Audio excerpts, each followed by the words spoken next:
안녕하세요. 반갑습니다. 이영숙입니다. 오늘은요, 성품으로 여는 자녀 대화법. 제가 성품을 2005년부터 연구하면서 좋은나무 성품학교에서 이제 아이들 프로그램, 어른들 프로그램, 청소년 아이들의 프로그램에서 성품을 어떻게 더 좋은 성품으로 바뀌게 할 것인가, 그런 많은 프로그램들을 만들었는데요. 그때 참 많은 사람들이 성품이 눈에 보이냐는 질문 참 많이 했습니다. 여러분 성품 눈에 보여요? 아니라고 생각하세요? 예. 보여요? 옆에 있는 분 한번 쳐다보시기 바랍니다. 옆에 있는 분 한번 보세요. 성품 보여요? 예. 옆에 있는 분 성품 보이지요? 성품 보여요. 성품 우리의 생각으로 보이고 우리의 감정으로, 우리의 행동으로 보입니다. 똑같은 상황에도 어떤 사람은 굉장히 긍정적인 생각을 해요. 그 사람의 성품이에요. 그러나 똑같은 상황에서도 어떤 사람은 굉장히 부정적으로 생각해요. 그 사람의 성품이에요. 어떤 사람은요, 그 상황에서 잘 인내하고 자기 마음을 절제하고 잘 표현해요. 그러나 어떤 사람은 감정을 조절하지 못하고 터뜨리고 다른 사람에게 함부로 표현합니다. 그 사람의 성품이에요. 어떤 사람은 행동을 참 다른 사람에게 잘 존중하고 좋은 모습으로, 좋은 태도로 보여요. 예의 있게 나옵니다. 그런데 어떤 사람은 함부로 다른 사람에게 가치 없이 대합니다. 그런데 사람들은 저 사람 행동은 저렇게 해도 성품은 참 좋아. 아닙니다. 그 모습이 그대로 그 사람의 성품이에요. 성품은 이렇게 눈으로 보이는 것이죠. 영향력이 큽니다. 그래서 우리가 이런 것들을 어렸을 때부터 어떻게 생각해야 되는지, 어떻게 행동해야 되는지, 어떻게 느껴야 하는지를 일찍부터 가르치는 것이 성품 교육입니다. 성품은요, 참 중요합니다. 왜냐하면 그 사람의 인생을 이 성품 때문에 결정짓습니다. 그래서 마틴 루터가 그런 얘기했어요. 한 나라의 국력은 재력이나 군사력에 있는 것이 아니라 그 나라에 얼마나 성품 좋은 국민이 있느냐에 달려있다. 예. 우리가 하나님 나라도 마찬가지죠. 우리가 크리스찬들이 좋은 성품으로 세상에 영향력을 끼칠 때 그것이 바로 다른 사람들에게 전도가 되고 그것을 바로 영향력을 끼치게 되는 것입니다. 우리가 이 성품은 그러니까 한마디로 표현하자면 저는 이렇게 간단하게 정의를 했어요. 성품이란 그 사람의 생각이다. 그리고 행동이다. 그리고 감정이다. 이런 것들을 총체적으로 잘 표현하도록 하는 것이 바로 성품 교육이다. 그런데 아이들에게 이렇게 좋은 성품을 갖게 하기 위해서는 가장 강렬하고 가장 직접적으로 아이들에게 도움을 주는 게 말이에요. 아이들은 부모의 대화, 부모의 말로 생각이 바뀝니다. 부모의 대화로 아이들의 감정이 바뀌고 행동이 바뀌고 가치관이 바뀌고 인생관이 바뀌어요. 그래서 우리는 일찍부터 부모들이 성품 대화를 해주자는 겁니다. 그럼 도대체 성품 대화가 뭘까? 성품 대화란 대화를 통해서 한 사람의 생각, 감정, 행동에 영향을 끼쳐 더 좋은 성품이 되도록 도와주는 것. 이게 성품 대화예요. 그래서 제가 책을 썼죠. 성품 좋은 아이로 키우는 부모의 말 한마디. 부모의 말 한마디가 아이들의 성품을 자라게 하기도 하고 방치게 하기도 합니다. 그래서 부모는 말을 잘해야 돼요. 잠언에 보면 경우에 합당한 말은 은쟁반에 아로새기진 금사관이라. 너무 아름다운 얘기죠. 경우에 합당한 말은 은쟁반에 아로새겨진 금사관이라. 예.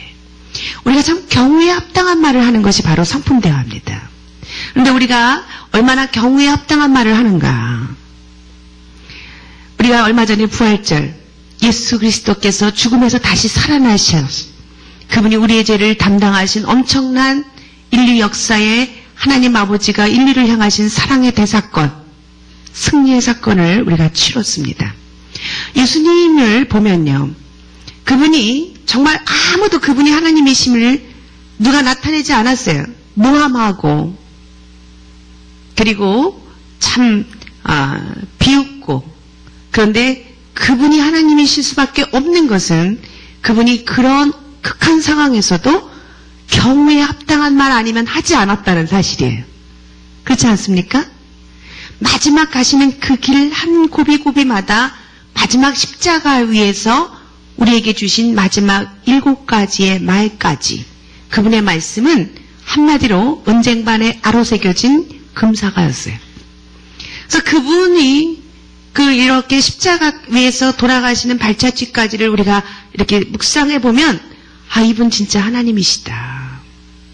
누가 이분에 대해서 증거하지 않아도 이분은 하나님이시다. 이렇게 우리가 탐복하지 않을 수가 없었습니다. 저는 그랬습니다.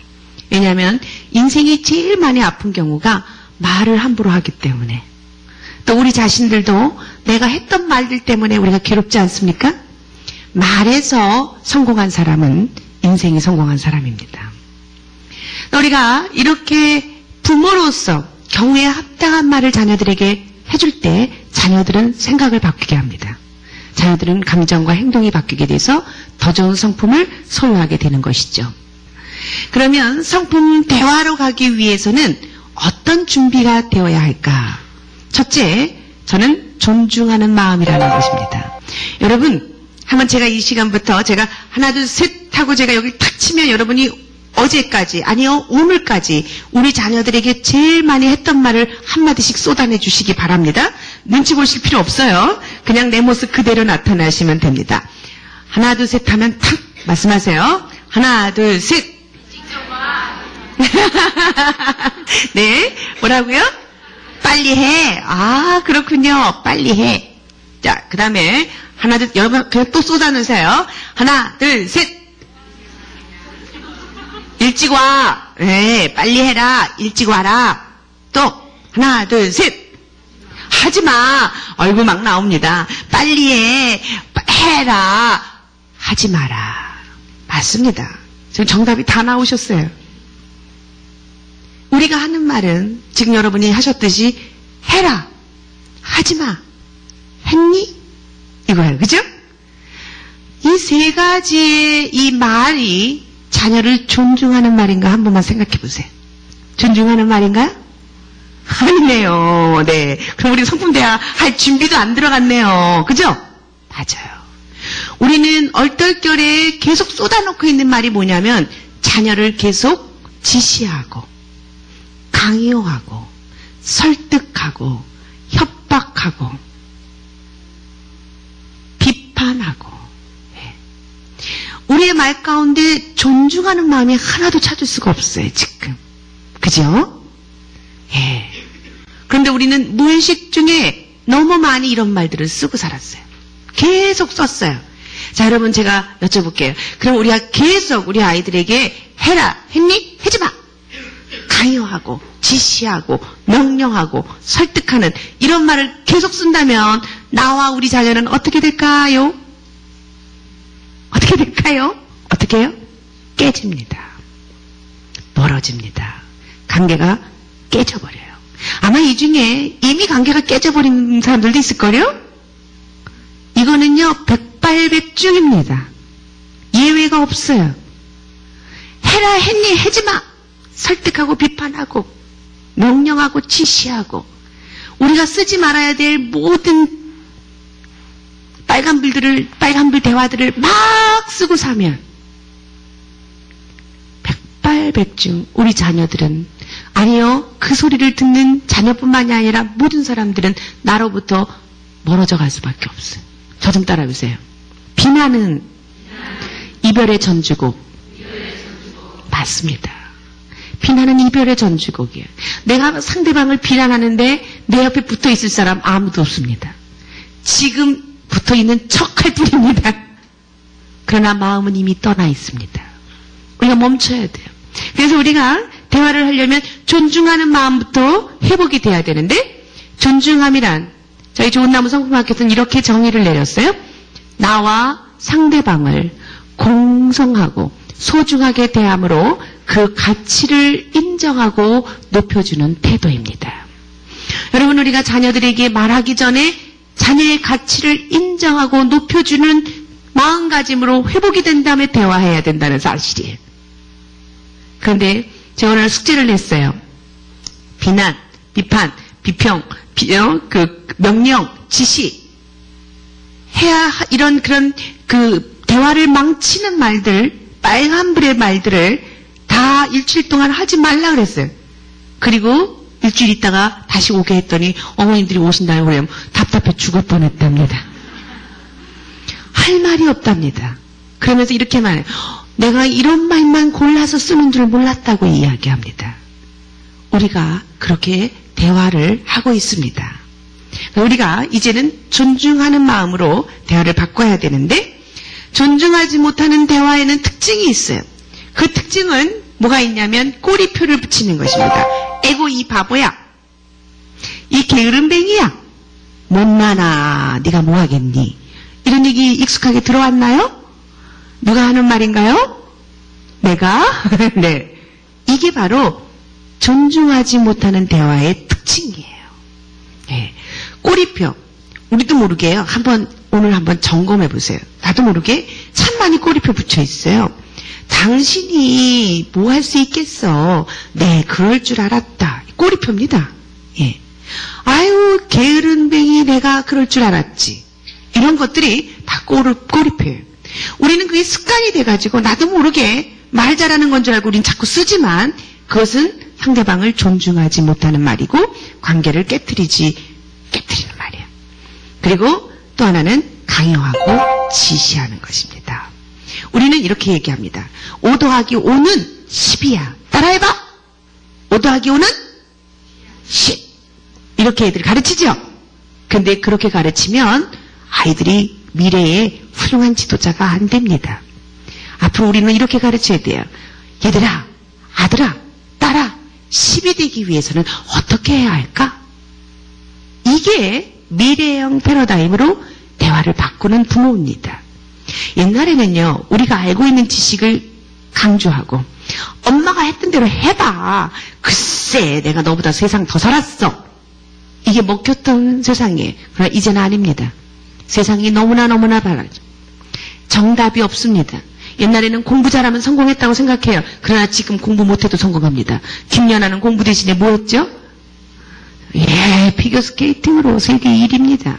수영만 잘해도 성공하고 축구만 잘해도 성공해요. 그래서 우리는 이제 이렇게 대화해야 돼요. 강요 지시하지 말고 얘들아, 하나님이 내게 주신 은사, 하나님 네 인생을 성공시키기 위해서는 우리가 어떻게 해야 된다고 생각하니? 10이 되기 위해서는 어떻게 해야 될까? 이렇게 질문해요. 여러분, 10이 되기 위해서는 어떻게 해야 돼요? 2 더하기 8도 10이요. 1 더하기 9도 10. 5 더하기 5도 10. 4 더하기 6도 10. 수많은 정답이 있어요. 근데 우리는 내가 알고 있는 지식만 자꾸 강요하고 지시하고 그것대로 안 한다고 우리가 못 견뎌하고. 누가 바뀌어야 되나요? 내가 바뀌어야 됩니다. 아멘. 내가 바뀌어야 합니다. 예. 제가 참 궁금한 게 있어요. 우리는 안 되는 줄 알면서 왜 자꾸 잔소리를 하는 걸까? 우리가 하는 말들 쫓아다니면서 우리 엄마들 말을 이렇게 여러분 한번 쭉 써보세요. 아침에 일어나면 뭐 합니까? 애들 방에 뛰어가서 뭐라고 말하죠? 일어나. 또 뭐라고 말하죠? 밥 먹어라. 세수해라. 여러분 한 번만 생각해 봅시다. 그거 애들이 여러분이 그렇게 말한다고 여러분이 말씀하신다고 애들이 그렇게 하는 건가요? 아니에요. 그럼 여러분 그렇게 안 하면 애들 안 할까요? 해요. 그런데 우리는 왜 쫓아다니면서 하는 걸까요? 왜 그럴까요? 습관이에요. 여러분 잔소리도 습관이라는 사실입니다. 그래서 성경에 보면요. 미련한 자는 개가 토한 것을 다시 먹는 것처럼 자꾸 반복한다 그래. 개가 토한 것을 다시 먹는 것처럼 우리가 미련한 자가 돼서 햇말 또 하고 햇말 또 하고. 우리 미련한 자 되지 말자고요. 개가 되지 말자고요. 잔소리 소용 하나도 없는데 우리는 쫓아다니면서 잔소리하는 것은 그거밖에 말할 줄 몰라서 그래요. 그래서 우리가 새로운 말하는 법을 배워야 합니다. 이제부터는 성품대화법으로 말하는 것입니다. 성품대화법은 내가 말함으로 저 사람의 생각이 바뀔까? 한번 생각해 봐야 되는 거예요. 생각이 안 바뀌면 차라리 말하지 않는 것입니다. 내가 말을 하려고 그러다가 내가 이렇게 말하면 저 사람의 감정이 지금 갖고 있는 감정보다 더 행복할까? 근데 내가 말함으로 저 사람이 더 불행해지고 더 가슴 아프고 더 슬퍼진다면 말하지 않는 것입니다. 내가 말함으로 저 사람이 더 좋은 태도를 바뀔 수 있을까? 확신이 들면 말하세요. 아니면 말씀하지 마시기 바랍니다. 이것이 말하는 것보다 차라리 안 하는 것이 훨씬 이로울 때가 있다는 사실입니다. 이제 성품 대화를 하기 위해서는 아까 첫 번째는 무슨 마음을 준비하라 그랬죠? 존중하는 마음. 두 번째는 무슨 마음일까요? 관찰하는 마음입니다. 예, 관찰하는 사람. 이 사람이 대화를 잘하는 사람입니다. 관찰은요, 상대방을 존중할 때만 관찰합니다. 저 사람 얼굴이 왜 그렇지? 오늘 안색이 안 좋네? 무엇인가 먹고 있구나. 그래서 제가 어렸을 때 우리 아이들, 저는 아들 셋을 다 키웠죠, 사실은. 엄마가 뭐 좋아하는지 관찰해봐, 그래요, 제가. 그래서 먼저 제가 밥 먹고 있을 때 자리 뜨지 못하게 합니다. 왜냐하면 엄마를 존중하는 거예요. 엄마가 뭘 좋아하는지 관찰해서 나중에 엄마 늙으면 그대로 해줘라. 관찰은 존중하는 대상에게 하는 거죠. 무엇을 좋아하시는구나. 무슨 색깔을 좋아하는구나. 우리가요, 성품 대화를 하려면 관찰해야 돼요. 우리가 상대방의 행동이 내 마음에 드는지 안 드는지 이런 것들을 말하는 게 아니라, 평가를 말하는 게 아니라 관찰한 바를 말하는 거예요. 예를 들면 이런 것입니다. 대호는 형편없는 축구선수야. 평가예요. 쟤 형편없어. 평가 내렸잖아요. 우린 그런 말 너무 썼어요. 아유, 이 바보야. 네가 뭐 하냐. 평가예요. 그런데 우리는 관찰해야 돼요. 어떻게? 대호가 축구대회에 나가서 12골을 찼는데 하나도 못 넣었어. 이게 관찰이에요. 그러면 이것은 마음은 상하지 않아요. 내가 관찰한 바만 얘기하니까. 그래서 우리가 이렇게 상대방의 행동을 보고 이렇게 하는 것을 보니 이런 것 같아. 이렇게 말하는 습관을 들이는 게 좋아요. 우리가 조심해야 되며 특별히 우리가 공동체를 깨트리는 말 한마디, 우리의 생각, 비판, 평가가 막 들어가요. 그래서 주님의 교회가 막 나눠줘요. 막 우리들의 생각이, 주님의 생각이 번성해야 되는데 우리들의 생각이 번성해가지고 저 사람은 벌 받았어. 그래서 다리가 부러졌어. 그래서 자꾸 우리가 관계를 깨트리는 말들을, 우리의 생각들을 넣어서 평가해버리는 거예요. 이런 것들을 우리가 주의해야 됩니다. 우리가 정말 성숙한 사람, 인격이 된 사람은 관찰하며 말할 수 있는 사람이에요. 근데 여러분, 우리 부모들이 인격을 성숙시켜야 돼요. 저도 그렇고. 우리가 너무 우리 자녀들에게, 특별히 우리 남편에게, 우리 가족들에게, 우리 아내에게 편하니까 관찰하지 않고 쏟아내요. 그런데 사실은 가장 가까이 있는 사람을 우리는 존중해야 됩니다. 그리고 우리는 관찰해야 돼요. 그래서 잘 말할 수 있어야 됩니다. 우리가 사실만 말하려고 노력해야 돼요. 근데 우리가 자꾸 추측을 얘기해요. 자꾸 추측을. 그런 거 보니까 틀림없어. 네. 우리가 이런 이야기들을 단정짓는 말들, 쟤는 책임감이 없어. 쟤는 게으름뱅이야. 이렇게 하는 것보다는 희종이가 숙제를 제 시간에 못 낼 것 같아. 왜냐하면 너무 늦게 숙제하기를 시작했구나. 이렇게 얘기를 하는 것들은 굉장히 우리가 필요한 말들입니다. 세 번째는요, 성품 대화는요, 느낌과 욕구를 표현하려고 하는 마음이에요. 무슨 마음이요? 느낌과 욕구를 표현하는 마음. 제가 이 성품 교육을 하면서 느낀 것이 뭐냐면, 우리나라 교육이 아주 이 지식 위주의 교육, 인지 위주의 교육, 시험 잘 보기 위한 교육이에요. 그래서 머릿속에 아는 것은 많은데 이것을 생활 속에 적용하지를 못해. 그냥 점수 잘 받아서 좋은 대학 가려고만 했지, 이것을 내 삶을 행복하게 하고 다른 사람하고 좋은 관계를 맺고 우리가 더 좋은 가치를 만들어내는 일에 우리가 너무 노력들을 안 하는 거예요. 그래서 참 좋은 대학 나오고 참 공부 잘했던 사람들이 가정들이 깨지고 결혼을 해서 행복하지 못하고 왜 그럴까? 우리가 배우는 거에만 익숙하고 지식으로 쌓아놓기만 했지 이걸 우리의 삶 속에 적용하는 것에 너무 게을렀어요. 우리는요 이제 관계를 맺는 삶을 살아야 합니다.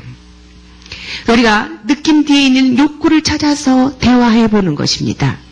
우리가요 우리 느낌 뒤에는 엄마는 내 맘 모르잖아요 이렇게 애들이 말한다고 했을 때 그 아이가 왜 쟤는 저런 느낌이 들었을까를 한 번만 생각해 보는 거예요. 엄마는 내 마음을 모르잖아요. 그러면 그 뒤에 숨어있는 그 아이의 욕구는 뭐가 있을까요?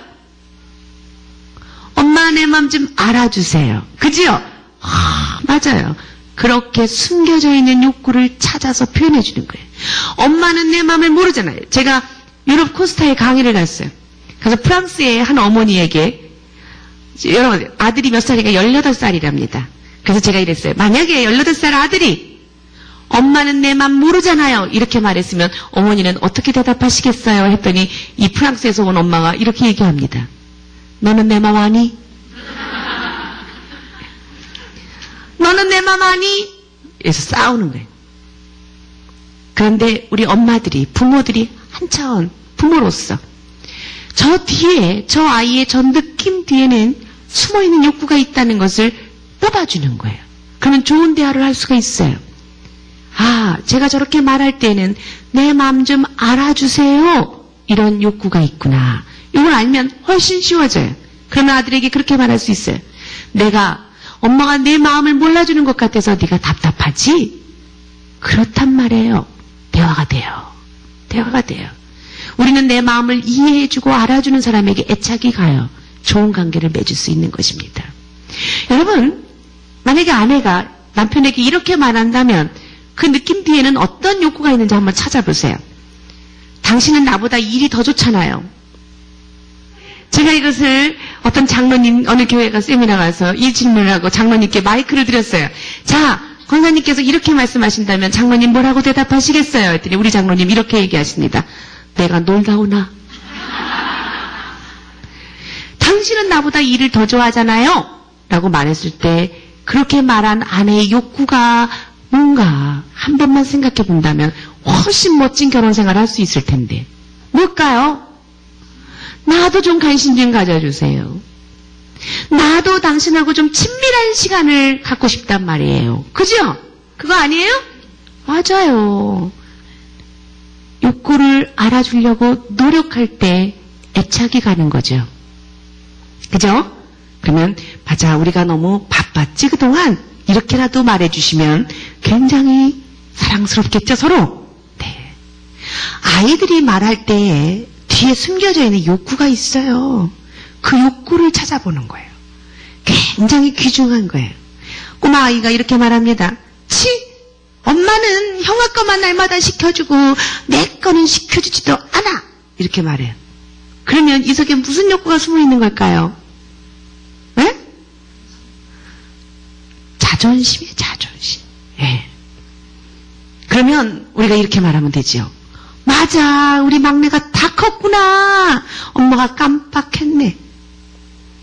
다 커서 1인분 충분히 먹을 수 있는 걸 엄마가 몰랐네? 여기 1인분이요. 이 1인분이 이 아이의 자존심보다 훨씬, 예. 이 아이가 그 1인분 때문에 자존감이 꽉 커서 엄청나게 큰 일을 할 수 있는 사람으로 큰다는 사실이에요. 그런데 엄마가 어떻게 초를 칠까요? 네가 이걸 어떻게 다 먹어? 아깝게 그냥 엄마 돈 버리라고. 그 돈 버려도 돼요. 이렇게 해서 애를 박살을 내놓고 나중에는 우리 애는요 자존감도 없고요 자신감도 없고요 사람들 앞에 나서면 얼굴도 못 들어요. 누가 키운 거예요? 엄마가 그렇게 키운 거예요. 예. 이런 아이들의 욕구가 있어요. 이런 아이들이 자꾸 징징징징 거리면 이 속에 욕구가 있다는 걸 보면 아, 네가 지금 졸립구나. 잠자고 난 다음에 얘기하자. 졸리면 애들이 신체적인 욕구가 있어서 징징거린다는 사실을 보면, 근데 어떤 엄마는, 미련한 엄마는 때려 막 졸려서 우는 애를.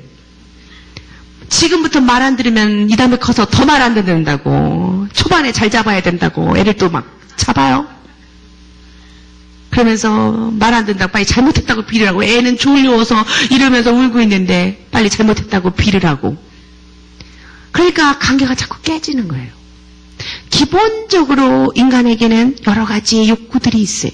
신체적인 욕구, 소속감에 대한 욕구, 사랑받고 싶은 욕구, 재미에 대한 욕구. 제가 어느 교회에 세미나를 갔는데 한 엄마가 아들하고 싸워서 집을 나왔는데 3일째 집을 못 들어가고 있어요. 저한테 와서 들어가야 되나요? 말아야 가요? 이러고 얘기를 하더라고요. 그래서 제가 어쩐 일로 그렇게 아들하고 싸우고 나오게 됐냐 그랬더니, 아침에 아빠는 회사 출근하고 둘째 아들 학교 갔는데 큰아들 방에서 이상한 소리가 들려. 그래서 이렇게 보니까 큰아들이 대낮부터 야동을 보고 있어. 재밌게 보고 있는 애를 갖다가 문을 탁 열고 들어가서 이거 사 하고서는 애하고 싸웠어요. 비디오도 탁 꺼버리고. 그랬더니 이 아이가 당황을 했어요. 그래가지고 엄마한테 대들었어요. 그랬더니 엄마가 너 엄마한테 이렇게 대들려면 나가! 그랬더니 아들이 19살 된 아들이 뭐가 무섭다고 나가겠어요. 누나가 까딱도 안 하더니 나가려면 엄마가 나가야지. 왜가 내가 나가요. 이렇게 됐어요. 그랬더니 엄마가 홧김에 그럼 내가 나간다. 이러고 나가니까 뒷전에다 대고 나가보세요.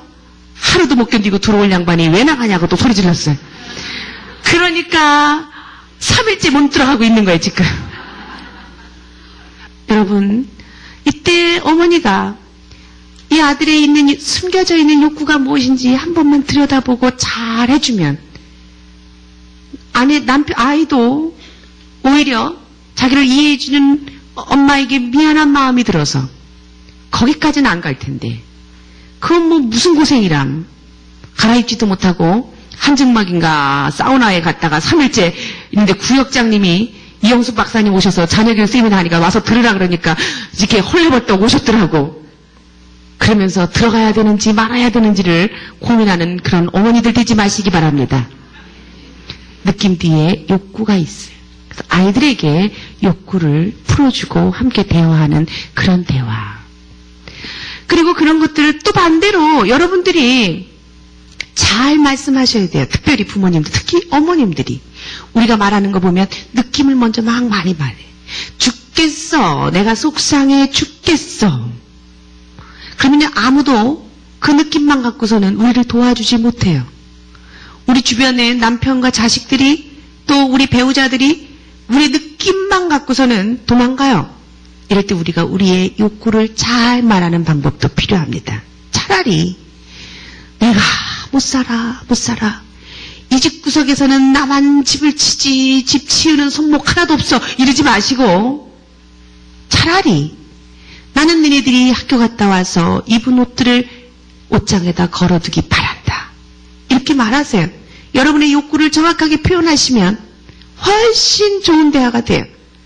그러면 도와줄 수 있는데 우리가 우리의 욕구를 얘기 안 하고 못 살아. 이 집에서는 나만 없으면 어떻게 되나 보자 이러면서 우리 느낌만 자꾸 부정적으로 얘기하면 아무 문제 해결이 안 된다는 거예요. 그래서 우리가 대화할 때 느낌과 뭐죠? 욕구를 적절하게 잘 표현하고 서로 알아가는 노력, 이것이 성품 대화를 하기 위한 세 번째 준비입니다. 그리고 마지막으로는 네 번째, 요청하는 마음입니다. 예. 대화는 요청함으로써 풀어나갈 때 훨씬 더 좋은 대화를 할 수가 있어요. 그래서 우리의 연약함, 엄마가 이렇게 해줬으면 좋겠어. 당신이 이해했으면 좋겠어요. 이렇게 내 마음을 요청할 수 있도록 하는 것. 또 자녀들도 적절하게 요청할 수 있도록 가르쳐줘야 됩니다. 아이들이 어렸을 때는 어떻게 해야 되는지 몰라요. 그래서 막 떼쓰고 버릇없게 굴고 땅에 뒹굴뒹굴 뒹굴고 아니면 다른 아이들을 때리고 폭력을 일삼고 그래요. 그 이유는 어떻게 내 마음을 잘 요청해야 되는지를 모르기 때문에 그렇습니다. 그래서 내 마음을 잘 요청할 수 있도록 가르치면 아이들이 버릇없이 떼쓰는 것보다 네가 그렇게 버릇없이 말하면 나는 들어줄 수가 없어. 엄마한테 이렇게 해주세요 라고 말하면 엄마가 들어줄게. 이렇게 요청하는 법을 가르치는 겁니다. 그렇게 하면 아이들이 예의 바르게 자기 욕구를 말하는 법을 연습이 돼요. 아이들이 친하게 놀고 싶은데 그 마음의 표현을 때려요. 그걸 내가 너랑 놀고 싶어. 나는 너랑 친구가 되고 싶어. 이런 것들을 모르기 때문에 그래요. 그럴 때 말로 네 마음을 이렇게 말하면 돼. 그래서 아이들에게 더 좋은 방법을 가르쳐주는 것입니다. 아이들 이것을 일찍부터 가르쳐주지 않으면 자기 마음속에 있는 욕구들을 어떻게 표현해야 되는지를 몰라요. 그래서 다른 사람을 괴롭히거나 때리거나 부정적인 방법으로 자기들의 느낌을 또 자기들이 원하는 것들을 표현하게 합니다. 이런 것들을 요청하는 것으로 잘 말할 수 있도록 가르치면 이 아이는 아주 다른 사람의 관계 속에서 잘 성공할 수 있는 좋은 성품으로 키우게 되는 것입니다. 좋은 성품을 갖고 있다는 것은 다른 사람과 좋은 관계를 맺는 방법을 아는 사람입니다. 좋은 성품을 갖고 있다는 것은 위기와 갈등의 때에 좋은 가치로, 더 좋은 가치로 갈등을 해결할 수 있는 능력이 있는 사람입니다. 우리가 이런 사람이 되도록 가르쳐야 됩니다. 그렇게 하기 위해서 저는 관계 맺기의 비밀이라고 하는 표를 만들어 봤는데 성품 좋은 사람은 먼저 수직의 관계에서 성공해야 합니다. 수직의 관계는 바로 나와 하나님과의 관계입니다. 여러분 우리 자녀들에게 하나님과 관계 맺는 아이로 키우면 그 아이 성공합니다. 만왕의 왕이신 이 땅을 창조하신 창조주 하나님과 관계를 맺는 아이, 이 아이는 앞길이 열립니다. 이 아이는 성공합니다. 이 아이는 이 땅의 지도자가 됩니다. 하나님께 관계를 맺어야 돼요. 어떻게 관계를 맺을까? 감사하기. 여러분 자녀들에게 하나님께 감사하는 법 가르치세요. 이거 일찍부터 안 가르치면 감사할 줄 모릅니다. 아이들에게 존재하시는 하나님, 눈에 안 보이지만 우리를 지키시고 사랑하시는 하나님에 대한 그 존재에 대한 감사를 가르쳐야 돼요. 그래서 하나님께 감사하기 시작할 때 하나님과 관계 맺는 아이가 돼요. 그리고 용서 구하게 하세요. 하나님, 내가 이렇게 했던 것은 제가 잘못했어요. 하나님 저 용서해 주세요. 그래서 이 아이가 하나님 앞에서 자기 잘못을 구하고 날마다 깨끗함을 입는, 그래서 하나님 앞에서 의롭게 쓸 수 있는 아이들로 키워야 합니다. 그리고 요청하기를 가르쳐야 돼요. 너희 중에 지혜가 부족하거든 후회 주시고 꾸짖지 아니하시는 하나님께 구하라. 그러면 주시리라. 여러분 요청하는 아이 만드시면 인생 끝나는 것. 내가 잘해서가 아니라 하나님의 능력을 나의 능력으로 빌려 쓰는 아이가 되는 거예요. 하나님 나한테 이런 힘을 주세요. 하나님 나에게 이렇게 하게 해주세요. 하나님 나를 이런 사람들에게 도와주세요. 요청하는 아이가 된다면 하나님의 엄청난 능력을, 창조주 하나님의 능력을 내 것으로 요청해서 내게 능력 주시는 자 안에서 내가 능치 못함이 없으리라. 그런 아이가 되는 것입니다. 차원이 다른 교육을 우리가 하는 것입니다. 그리고 마지막으로 내 마음을 표현하는 것입니다.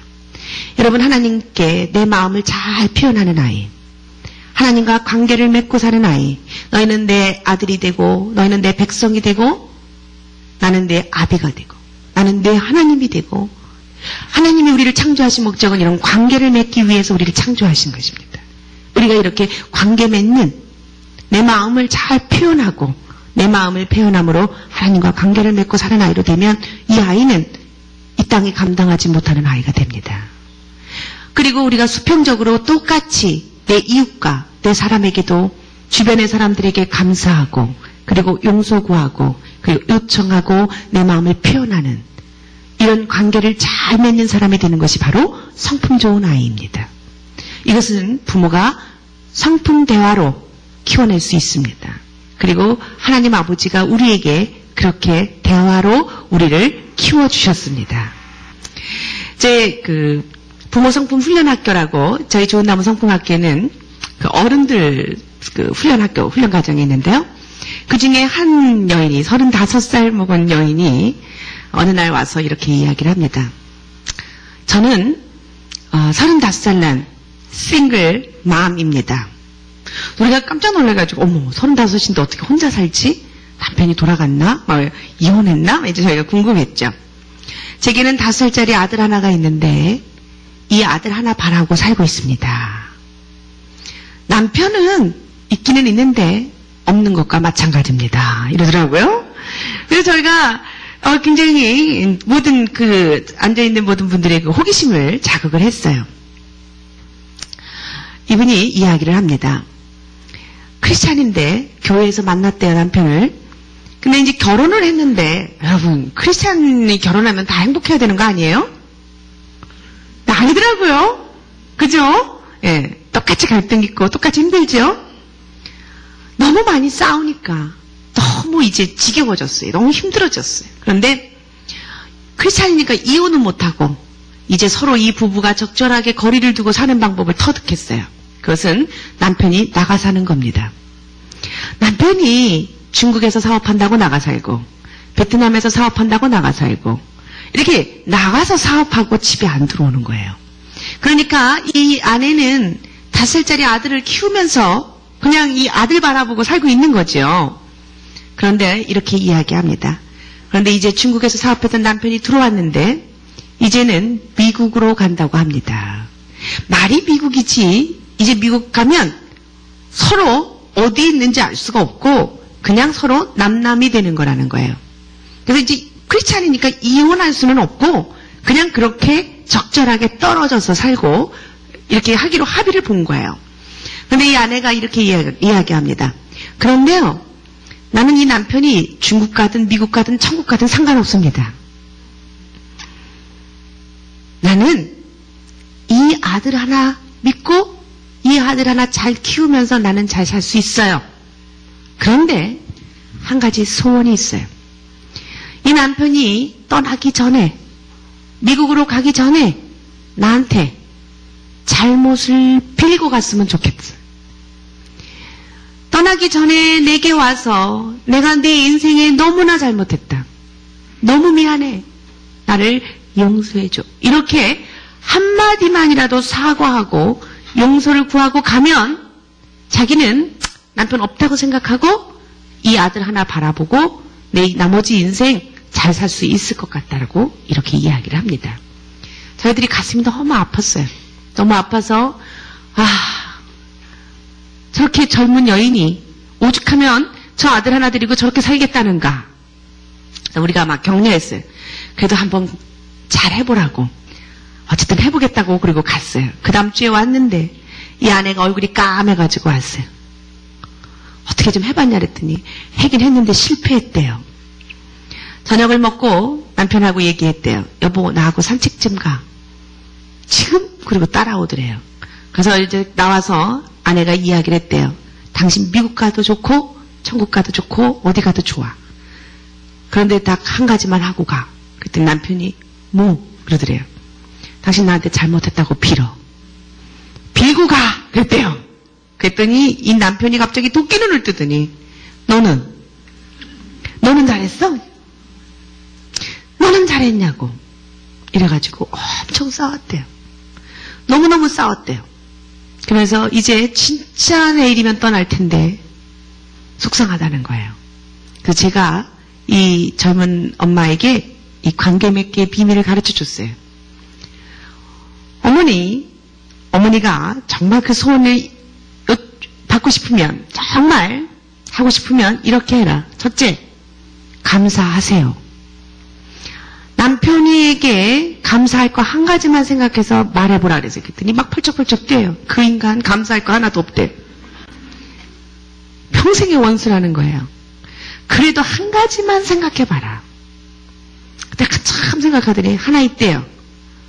감사한 건 아니고 좋은 거 한 가지 있대요. 좋은 게 뭐냐 그랬더니 그 인간이 몸집이 좋아서 옆에 같이 걸어가면 마음이 듬직하고 든든해서 좋대요. 그럼 그렇게 하라고.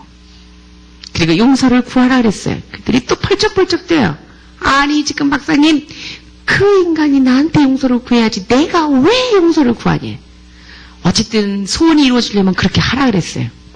이 양반이 연습을 많이 해가지고 다시 시도를 했답니다. 밥을 먹고 또 얘기했대요.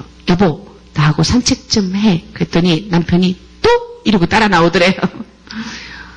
한국 남편들 참 착해요, 사실. 그죠? 또 그러고 여자를 따라 나왔어요.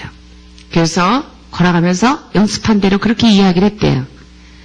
당신하고 이렇게 길을 걸어가면 당신 몸이 듬직하고 든든해서 참 좋아. 이랬대요. 감사해요, 안 그러고 참 좋아. 여기까지 했더니 갑자기 남편이 어쩔 줄을 모르더래요.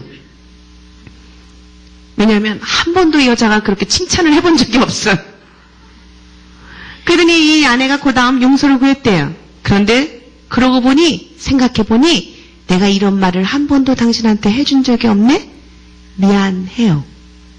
용서해달라고가 아니라 미안해요. 이렇게 약하게 미안해 했대요.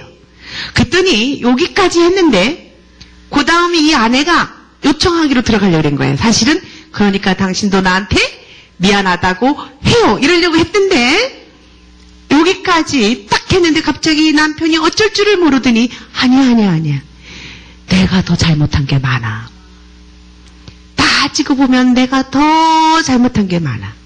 미안해. 내가 당신한테 잘한 거 하나도 없어. 이러더랍니다. 이 아내가 좋아가지고 기적이 일어났다고 와서 발표하는 거예요. 여기까지 안 갔는데 여기서 해결이 됐다고 좋아하는 거예요. 그래서 저희는 그래서 해결이 돼가지고 잘 살았는 줄 알았어요. 그래서 안 떠났냐고 물어봤더니 떠났답니다. 그래서 저희가 사실은 좀 섭섭했어요. 안 떠났고 잘 살았더라 이러고 끝났으면 참 좋았을 텐데 떠났대요. 떠났는데 서로 이메일을 주고받았대요. 그래서 서로 매일매일 메일을 주고받게 됐대요. 그런데 이 관계가 너무너무 좋아졌다는 거예요. 너무 옛날에 연애하는 심정으로 돌아간 것 같다는 거예요. 여기까지 이야기하고 우리의 이야기가 끝났어요. 저희가 이 성품훈련학교가 끝났어요. 그 다음 해 4월인데 이분이 저희 조남성품학교 본부로 지도자 과정을 하러 왔어요. 모자 쓰고 뱅글뱅글 웃어요. 그래서 제가 이렇게 보니까 그분이에요. 근데 그분이 이렇게 얘기합니다. 교수님 저 기억하세요? 아, 알지요. 남편 미국에 가셨던 분. 맞아요. 남편 미국에 갔죠. 그 다음 어떻게 됐는지 아세요? 이래서 모르죠. 이분이 그 다음 이야기를 합니다. 자기가 이 부모 성품훈련학교 끝나고 난 다음에 남편에게 메일을 보냈대요. 여보, 나는 지금까지의 결혼 생활의 이 비극이 다 당신 때문인 줄 알았어. 그런데 내가 성품을 배우고 나니까 내가 잘못이었어. 내 성품이 부족했어요. 이렇게 썼대요. 그랬더니 무슨 일이 일어났는지 아세요? 미국에 살고 있던 남편이 그 메일을 보자마자 보따리를 딱 싸가지고 다시 한국으로 날라왔대요. 그래서 지금 같이 살고 있대요. 너무너무 행복하대요. 그런데 알고 보니까 이 여자분이 전도사님이었네. 결혼하기 전에 여전도사님이었어요.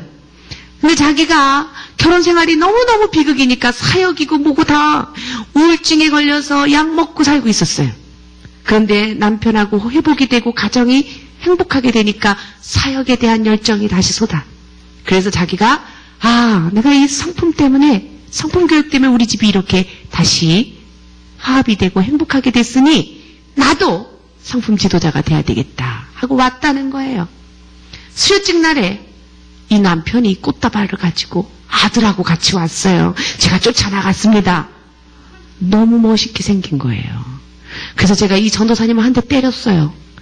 세상에 당신 큰일 날 뻔했다. 왜요? 저렇게 멋있는 남편 누구 좋을 뻔했어. 그랬더니 이 아내가 맞아요 교수님. 맞아요. 여러분 지금 내 안에 있는 존재 감사하지 못하면 다른 사람 좋아집니다. 엄청난 우리가 보물을 갖고 있는데 관계를 다시 회복해야 되죠. 관계 맺기의 비밀입니다. 감사하십시오. 그리고 용서 구하세요 먼저. 그리고 여러분의 부족함을 요청하시고 채워달라고 말하세요. 그리고 내 마음을 잘 표현하는 것입니다. 이것이 성품대화법이에요. 이렇게 말을 잘하고 아이들을 도와줄 때 우리 아이들이 하나님의 성품을 닮은 훌륭한 이 땅의 지도자로 성장하게 될 것입니다. 감사합니다.